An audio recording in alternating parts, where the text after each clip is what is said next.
So today we'll dive into the world of business acquisitions, from learning how to identify profitable businesses, finance deals with little to no money down, and scale operations for long-term success. I don't care if you're looking to buy your first business or maybe you want to do more acquisitions. I'm sure this is going to help you. Like at this point, with acquisitions.com and rollups.com, we've been involved in more than $1 billion worth of acquisitions. So I'm pretty sure we could help with at least a thing or two. Let's start with step number one, which is use the misfit approach to business acquisitions. So one of the best ways to approach acquisitions is by looking for businesses that may seem unattractive on the surface, but they have good, strong fundamentals. And I'm talking about industries that appear to be maybe high change, like children's clothing or pool services, but they are actually super stable and enduring. So what's the lesson here? The lesson here is to not judge a business by the surface trends and actually dig into the core stability of the business. Like, for example, one of our most profitable business acquisition that we were part of was a fencing business. While it may not sound flashy and exciting compared to all the new tech out there, it dominated a local market and it generated strong cash flow to everyone that were involved in the deal. Which moves me to step number two, which is to use the golden goose formula. So like we said, not all businesses in any sector at all will be equal. And that's okay, because some businesses, first of all, will outperform better than others. And these are what we can call the golden goose businesses.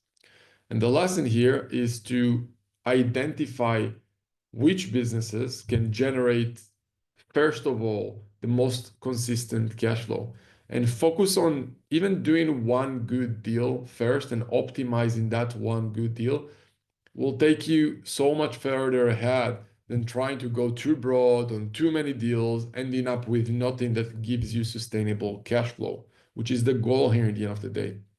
The goal is not just to close deals. The goal is to close on good deals.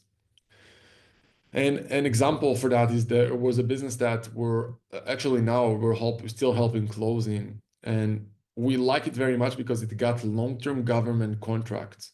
It provides predictable revenue and profits, which obviously that's what will allow us to reinvest cash flow and profits into more acquisitions, into more growth.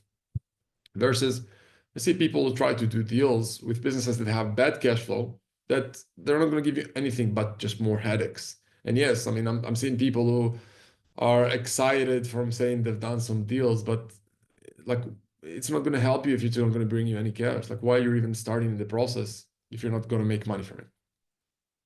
Which moves me to step number three, which is finding a way to be lucky to do maybe an accidental acquisition, which is trying to find a way to buy a business with $0 down, or at least $0 out of your pocket. Like at this point, I've done few deals where I bought the business for $0 down. So how did I do it?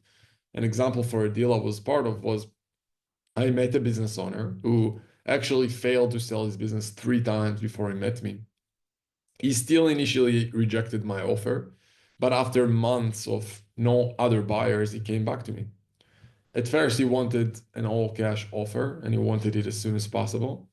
And what happened is that I convinced him that I'll work super hard and that I'll pay him basically all of the cash number that he wanted, but I'll pay it over a period of about 5 years using up to 50% of the business profits until we hit that number that he had in mind. So what's the lesson here? The lesson is that, first of all, the best deals often come from just being in the right place at the right time and staying patient and structuring and learning how to structure creative financing when maybe you have no other chance of financing and you just find a way to be creative because that's your only option. Which moved me to step number four, which is how to fund acquisitions without your own money. At this point, people start to learn about it, but most people still think that they need millions of dollars to buy a business, which is not true. We're doing deals every month a lot of them are being used with SBA loans and also things like seller financing and asset-backed lending and equity investors to acquire businesses with little or no cash out of pocket to the owner, to the entrepreneur, the initial founder. A lot of our clients, their first deals, yes, a lot of them are with SBA loan, and then later on at the same deal or future deals, they're securing additional funding from investors who allow them to do further and bigger deals when they have access to more capital that we a lot of time introduce them to. Which moves me to step number 5, which is use the power of long-term holding companies, because unlike traditional private equity firms, which they focus a lot of like flipping businesses, I like to take more of a long-term approach.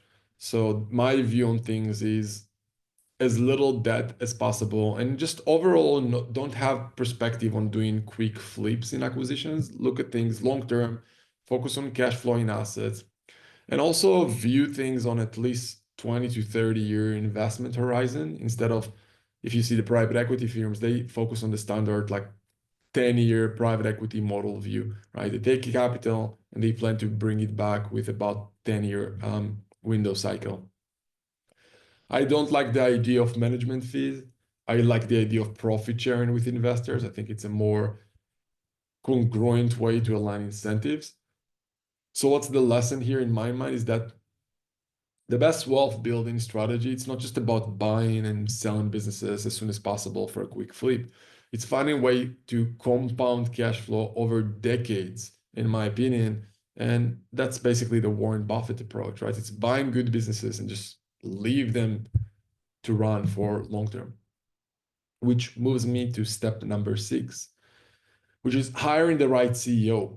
In the end of the day, hiring the right CEO, that's the make it or break it decision in business. And I believe that the biggest factor in a business success is the CEO. A great CEO, he will make your business thrive. A weak one, on the other hand, he will hold it back.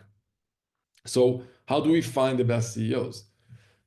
We use things like personality testing, right? You can use things like DISC or Myers-Briggs or Enneagram or other different personality tests to assess leadership traits. I like to also look at just overall behavior, like simple behavioral clues, like even simple things like how do they treat waiters, right? Like how do they handle, I don't know, flight delays? In the end of the day, stress reveals true leadership qualities, and it's good to pay attention to those things right away. And I like to look for experience versus just random judgment of other things, right? So the idea of prioritizing decision-making ability over credentials every single day. Step number 7 is the next one, which is find a way to use the no BS approach to business valuations. So I know a lot of people talk about EBITDA, but like forget about EBITDA adjustment. Like look at cash flow. Cash flow is king in the end of the day. And the way I view it is always ask how much cash does the owner actually take home? That's the main number you should have in mind when you buy a business. Ignore all the super complicated valuation metrics. They can, they can make you so confused that you just won't take action. Like for example, if you find a business and they're claiming to make like 7 million in EBITDA, but they only pay the owner $1 million, then the business is not worth that 7 million in EBITDA. It's only 1 million cash flowing business. So just treat it that way and make sure you manage the expectation with the seller. The next step is step number 8, which is use the secret to avoiding business failures.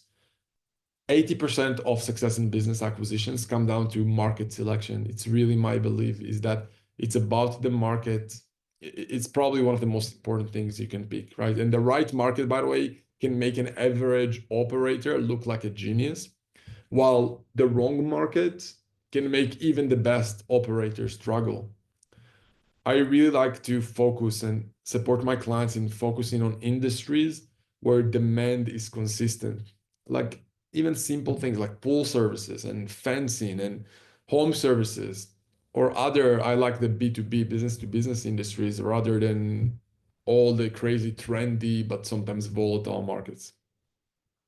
And that moves me to step number nine, sorry, which is to buy boring businesses in order to have an exciting and consistent cash flow. If you want, a lot of the clients that come to us, they want the 300 to 500,000 a year in annual, let's say, passive cash flow. I believe to get to those numbers, the best type of businesses to buy are, first of all, recurring revenue businesses. So subscription-based contract or some kind of a maintenance services. Like I said, I like the essential type service businesses. Again, HVAC, plumbing, home services, and overall, just market dominant companies. So if you can find a local leader in a niche industry, that'll be a really good hint that you find a really good business. So where do you start? You look for businesses that's selling at, let's say, 3 to 5 times annual profit and with a stable customer base and ideally minimal operational complexity. And then, even if the business is boring, your ongoing cash flow will be exciting. You'll get the 300, 500,000 a year in cash flow, not doing much because you have a good team, a good business, a good model, a good market. And trust me, you'll find a way to enjoy that business. Moves me to step number 10, which is now you can focus on scaling your acquisitions. The best way to scale isn't just by taking on massive, huge risks like you think all the best entrepreneurs are doing. It's not the case. It's by, in my opinion, growing with more profitable decisions and profitable acquisitions in businesses over time. So instead of chasing massive big wins like becoming, I don't know, the next Tesla, focus on consistently acquiring and growing small cash flowing businesses. I started with one business and I reinvested profits to buy a second, then a third, which allowed me to compound returns over time instead of relying on massive risky leverage. So the conclusion is that business acquisition don't have to be complicated. Just by following the principles that I shared, you can build a portfolio of cash flowing businesses that can create generational wealth for you. Find stable, enduring businesses.